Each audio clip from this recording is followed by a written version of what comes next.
with a heart so bold. Tapping on keys like they made up your soul.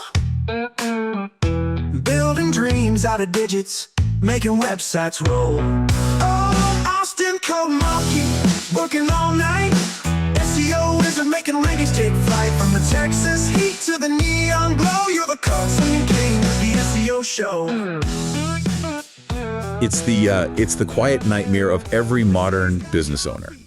You spend thousands, maybe months building the perfect website. You obsess over every single word, every image. You hit publish, you feel great, and then just crushing silence. The digital crickets. It's a brutal feeling. It's worse than crickets. It's like you're invisible. You check Google, the next day, nothing. A week later, still nothing. And meanwhile, you see your competitor, who you know has an inferior product, sitting right there at the top of page 1. It makes you feel like the whole system is rigged. Or that it's just broken. That's the first thought for most people. I pushed the button. Why isn't it working? And honestly, it's the #1 reason businesses just give up on SEO way too early. They treat it like a light switch. And that is exactly why we're here today. We are cracking open the black box of search engine optimization. We've got our hands on a really detailed timeline guide from Austin Code Monkey. They're an agency that specializes in SEO and, crucially, AI search optimization. And this guide is fresh. I mean, it's looking at the landscape as of February 2026, which is so important because the game has really changed, even in just the last year or so. Right. So our mission for this deep dive is simple. We want to demystify the timeline. We need to get past that classic consultant answer of, well, it depends, but we want to know what is actually happening during those months of silence. And when really do I get to see a return on my investment? You know, the source uses this metaphor right at the start that I think frames it perfectly. It says SEO is not like buying a billboard. It's like planting a garden. Which implies a lot of dirt and sweat and waiting. Exactly. You don't plant a tomato seed and then expect a salad for dinner that night. You water it, you wait, and for a long time, all you see is soil. Then maybe you see a little sprout. That's an impression. It's a sign of life, but, you know, you can't eat it yet. The harvest, the actual traffic, that comes way later. Okay, I get the metaphor, but I'm a business owner. I've got a burn rate. So let's just rip the Band-Aid off. Yeah. What's the hard number? When am I eating that salad? So based on the 2026 data in this guide, for a typical campaign, you're looking at 3 to 6 months just for initial results, just to get on the board. But for substantial growth, the kind that actually moves the needle on revenue, it's more like 6 to 12 months. 6 to 12 months, that is a lifetime in the digital world. It really is. So help me understand this. To me, as a user, Google feels instant. I type something in and I get a million results in, 0.02 seconds. Why does it take my website half a year to even show up on that list? It comes down to the just the terrifying scale of the problem. When you hit publish, you're one drop in an ocean of billions of pages. Google has to find you first. And this brings up a concept the guide really emphasizes, which is crawl budget. Crawl budget sounds like something I need to get approved by accounting. What is that technically? Think of Google's bots, the spiders, as a limited resource. They cost money to run. So Google isn't going to waste its energy crawling every single page of a brand new, unproven website every single day. So I have a quota. You basically do, yeah. If you're a new site, your budget is tiny. Google might only visit you once every couple of weeks. So you can make all these amazing changes, but Google doesn't even see them for 10 days. That's your first bottleneck. Okay, so I'm waiting for the spider. But let's say it comes, it crawls my site, it sees my great content. Why don't I ranks the next day? Because it's a sandbox. The sandbox. That sounds fun, but in SEO, it's more like a probation officer, right? That's a great way to put it, yeah. The sandbox effect is this sort of unofficial evaluation phase.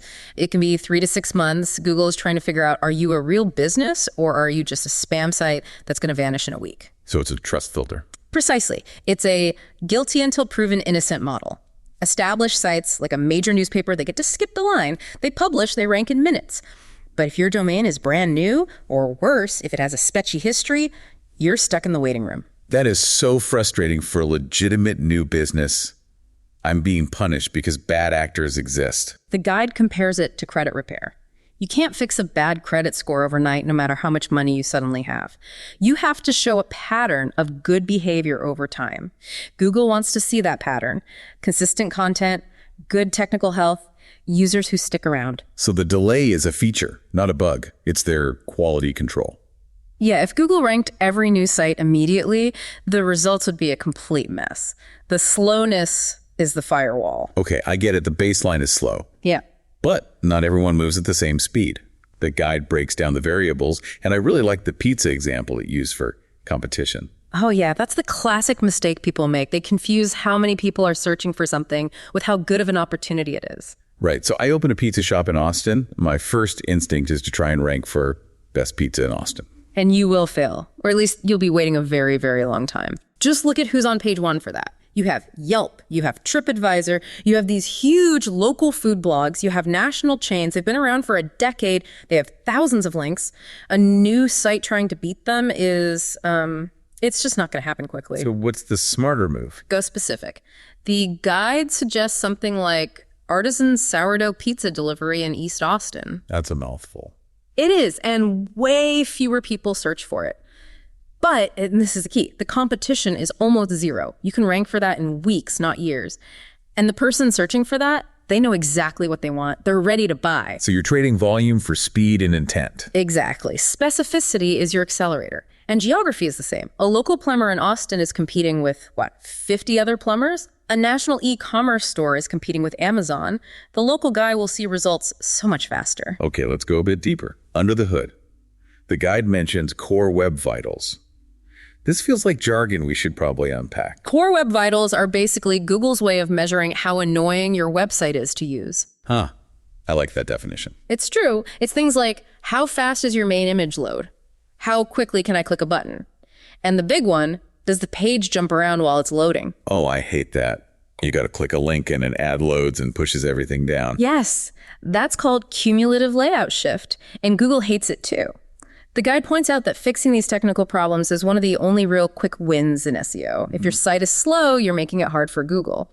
Fixing that is like unclogging a pipe. Things start flowing immediately. Okay, so unplug the pipes first, then the content.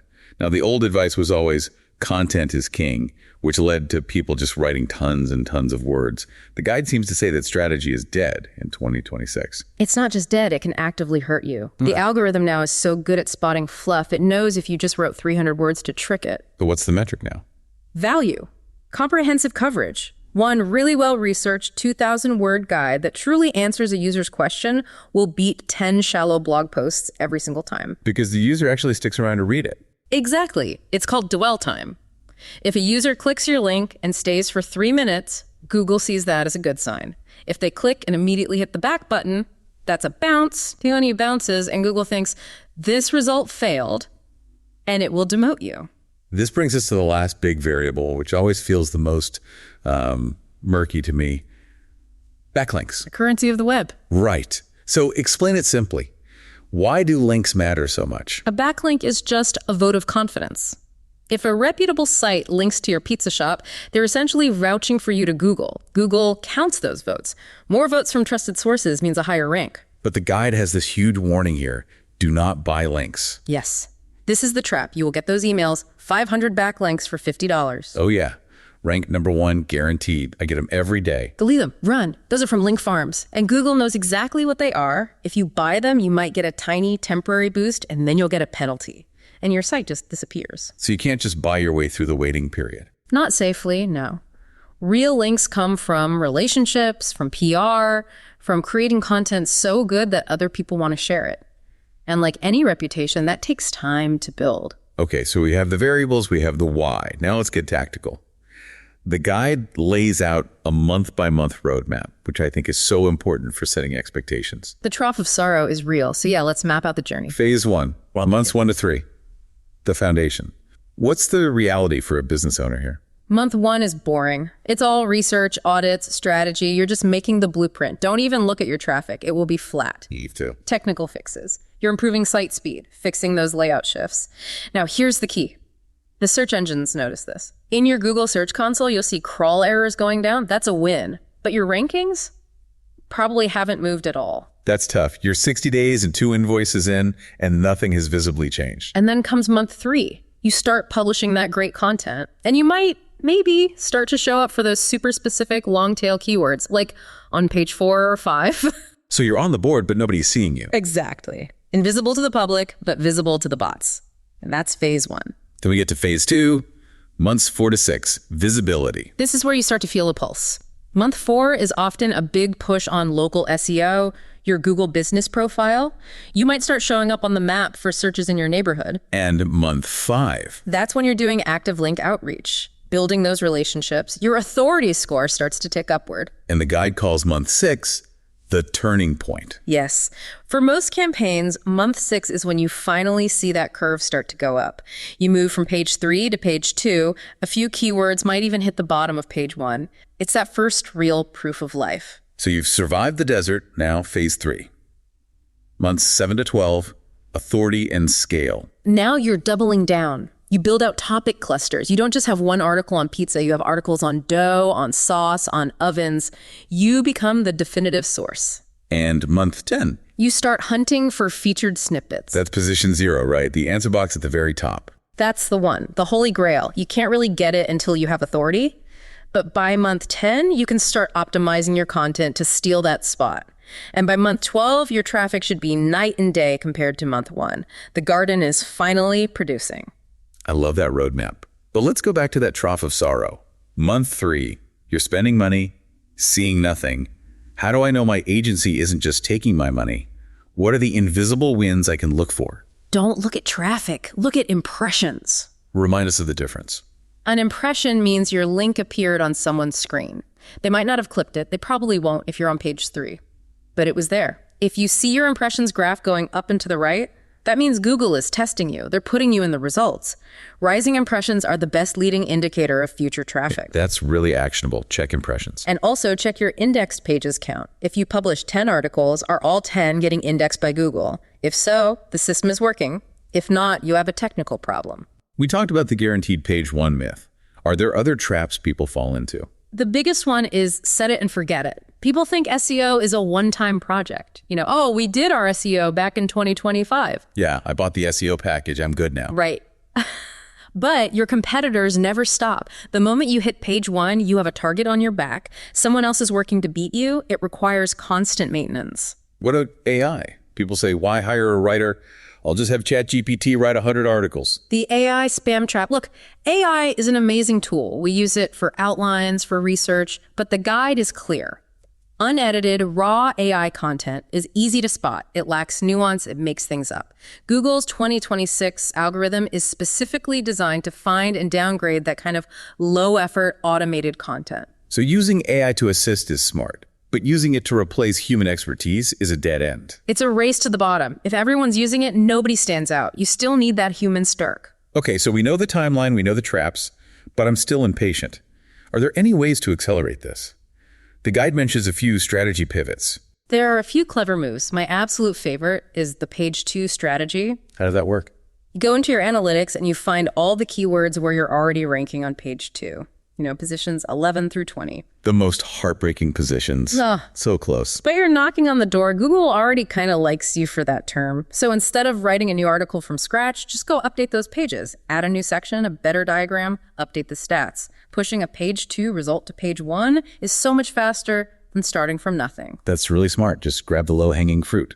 Another one is the hybrid approach with paid ads. Wait, why bring ads into an organic search discussion? As a test, before you spend 6 months trying to rank for, say, luxury dog houses, buy a Google ad for that keyword for 1 week. To see if people click. To see if people buy. If you spend $100 on ads and get 0 sales, that keyword is probably a dud. You just saved yourself 6 months of wasted SEO effort. Validate with your wallet first, then invest your time. That's a huge tip.